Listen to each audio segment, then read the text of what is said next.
салому алайкум. Номи ман Хуршед. Ман дар Олмон зиндагӣ мекунам ва як моҳ мешавад, ки бо ширкати Вамбук омӯзиш мекунам забони англисиро. Забони англисӣ як забоне ҳаст, ки метавонӣ ба тамоми ҷойи дунё сафар кунӣ. Ин забон бисёр забони даркорӣ аст. Ҳам барои кор ва фаъолият кардан, ҳам барои роҳи туристӣ рафтан куҷое ки мехоҳӣ.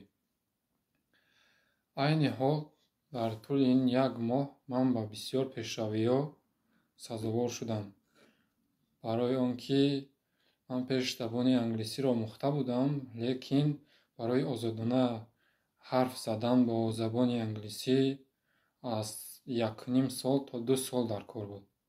Ҳоло бо забони русӣ мегӯянд практический курс. Ин курсе, ки ширкати Вамбук ба роҳ мондааст, бисёр курси осон ва ҳамааш фаҳмо аст.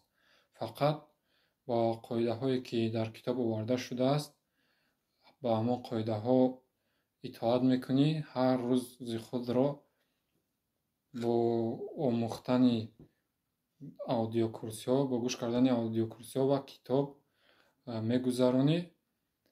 Дар тӯли 6 моҳ метавонӣ, ки озодона бо забони англисӣ суҳбат кунӣ ва куҷои сафар кардан мехоҳӣ, чӣ коре кардан мехоҳӣ, дигар метавонӣ, ки озодона нотарсида равӣ ва кор кунӣ. Баъд аз ин ҳоло аудиокурсҳое, ки ширкати Вамбук пешниҳод карда шудааст, ин дар Тоҷикистон бори аввал аст, ки ба чунин иқдом ин ширкат